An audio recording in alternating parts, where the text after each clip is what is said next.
All right, we want to take you live to Daytona Beach, where Officer Jason Rayner's funeral is just now wrapping up inside the Ocean Center. It has been a private funeral, and we're told that they are about to perform the 21-gun salute right outside the Ocean Center as we remember this fallen hero from the Daytona Beach Police Department. Yes, today family, friends, and law enforcement from around the state have gathered there to privately honor and celebrate his life. He was just 26 years old when he passed away from injuries he suffered in the line of duty back in June. And these honors now are taking place outside the Ocean Center. We're awaiting the 21-gun salute, and we have Trooper Steve here now, who is also following what's happening there.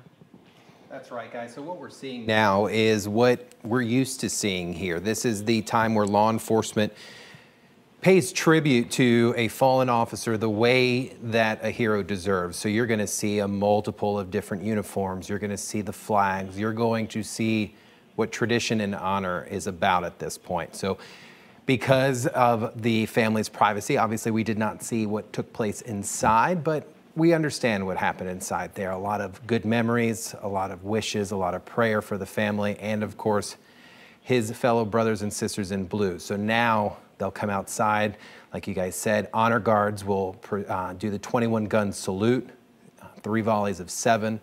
You had just finished having the flyover a little while ago as helicopters from multiple agencies paid tribute. And what that is a flying missing man formation. A lot of the time you'll see that formation fly over either a cemetery or a place of honor, like here in Daytona. And then as they fly over, one of those helicopters peacefully leaves the formation, kind of symboling, you know what, I got it from here. You guys take it. I'm gonna go rest. We'll also hear the playing of taps here. There could be the presentations of colors also taking place here because we're not really sure on how this is going to end as it travels through the city. So obviously if they do a graveside or they don't, then the presentation of colors will take place here, where Daytona Beach Police Chief will present a folded flag to the family at that point. So there'll be a lot of ceremonial things that take place right outside here. It looks like they're going to get started here very soon. And you know what, guys? It does look like we had a large presence from multiple agencies around town that showed up for something like this. We know Attorney General Ashley Moody as well as Governor DeSantis were in attendance as well as they said their final goodbyes to Officer Rayner. We know the next step after this, after the 21-gun salute, after the playing of taps, after everything on this site, they're going to drive the procession through the city of Daytona Beach. Right now they're beachside, so if you're unfamiliar with Daytona Beach, you have to go over the causeway, International Speedway Causeway, from Beach Street all the way to Nova.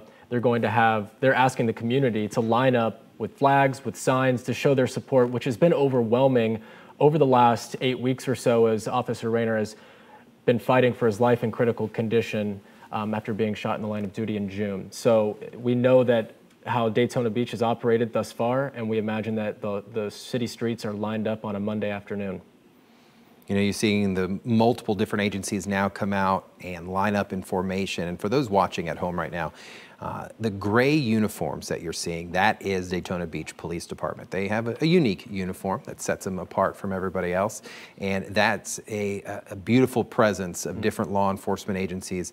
And, you know, I love the fact that Daytona Beach put out to the community and said, you know, we want you guys to line the streets. We want you to come out and support. And I think that gives the people in the community time to grieve. You know, we've all been there. We've all been supporting the family. We've been watching this. And when an officer is killed in a community, it's part of the community that goes. You know, Officer Rayner dedicated his life to protecting the men and women of Daytona Beach, the city, and of course, members of the state. So I think giving them that opportunity to show the support is not only good for the Rayner family, but for the department, to let them know, like, you know, wow, this town supports us. Yeah, we were talking about the significance of something like this happening within a police department of Daytona Beach's size. It hits different. I know it's never easy depending on how large or how small your police department is, but when you have this few of officers, sworn officers, as Daytona Beach does, everyone knows everyone, and certainly they knew Officer Jason Rayner well. You know, we were talking about that. 3 of us were sitting here chatting about something like that, You know, you compare the size of agencies that we're used to here in Central Florida, Orange County, for example, about 1,000 sworn, the Highway Patrol, over 1,000, almost 2,000. You may never know someone else that you started your career with at the same time, but the size of Daytona Beach is small. It is a full service police department, and whether you're the chief, a commander, or the new guy on the street, you probably know who each other are, and of course, everyone knows each other's families. We spend more time with each other at work than we do our own families in the law enforcement world, and it is a different career. It is a different passion of service, and what we're seeing here is how we send someone like this off when they are killed in the line of duty, who absolutely deserves these type of honors. And you can see right now a lot of family members starting to exit out. And I do believe we will get started here momentarily with the beginning of the law enforcement honors to pay tribute to Officer Rainer. And again, that'll be the taps, playing of taps. I did see a ceremonial horse outside here, multiple honor guards. Molly said earlier, as far away as New York. And New York, I tell you, the state of New York and NYPD does an amazing job at making sure they represent across the country. Every funeral I have been to, the state of New York and the city of New York has represented by law enforcement there. It's pretty amazing stuff. Yeah, and we want to reiterate, you know, this was a private ceremony, a large facility nonetheless, but a private ceremony for the family, friends, and the law enforcement community. But many people have left tributes at his cruiser over at police headquarters as well. Yeah, and they've donated as well to the family upwards of $400,000 through a GoFundMe account for the officer's family to help them get through this absolutely horrific time, and it's really just been a nightmare for them. If you're unfamiliar with Officer Rainer, he started with Port Orange Police, so another small police department right down the street from Daytona, worked there for about 2.5 years, and then in 2019 joined the Daytona Beach Police Department. And just 26 years old, which is hard to wrap your head around when you think about someone that young and losing their life in a moment where he was just doing his job. Right.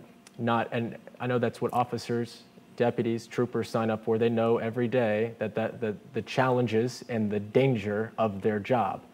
But you don't expect, you know, you're just checking something out and then for it that to go happens. south to go south so quickly, and they responded. The Daytona Beach Police Department responded, Florida law enforcement all across the state into Georgia as they found the person responsible. So yes, we're getting everything set up here as the Ocean Center. Yes, a very large facility, so you can imagine that place was rather filled. And it's just, you know, the pageantry of what occurs every single time as we watch these unfortunate funerals. We don't want to see them, but every time that a funeral happens for a law enforcement officer who loses their life in the line of duty, the pageantry is just overwhelming, I think, and it really, it's something about it just makes you feel, you know, grateful for the service that these officers provide every single day. You took the words right out, because it's like an event like this is fitting for the hero that has left. You know, this is not only to show the service of a law enforcement officer or any first responder who dies in the line of duty, whether it's a firefighter or a paramedic, but it's an emotional experience for the community. They come together, they see this. We, unfortunately, over the past couple of years have lost a lot. It's been a rough couple of weeks as well. Even We've lost weeks, several officers. A lot of officers have died from illness, from COVID-19, then other altercations. You're right, Bridget. You know, the state of Florida has lost, I want to say, about 6 law enforcement officers within about 2-3 weeks. And that can wear on everybody. the community. You know, and you guys hit it right, the nail on the head with it. It is a community-based response. These law enforcement officers aren't out there just serving themselves, and I think that's part of what makes it so emotional, what makes the pomp and circumstance so fitting, because they're going out to make sure that we can live lives without worrying what's happening in the middle of the night and stuff like that. You know what's so striking every time we do a funeral for a fallen officer is that while this is occurring, there are his fellow officers, his former colleagues, out patrolling, doing their job, and not able to make it in attendance. You know that everyone wants to be there, but not everyone can because they need to serve and protect the streets while this is happening. I think that's that's just fitting for the passion of the job, for what they sign up for. They know what they signed up for, and everyone wants to be here, but not everyone can. Right, and it's standing in solidarity across the state, from the Keys to the Panhandle. Every uniform out there, no matter the color of it, is mourning at this point. It does look like this formation is being put at attention, and we might be getting underway now with some honors in the outside area.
What you're watching here is a formation as multiple law enforcement agency helicopters fly over the Ocean Center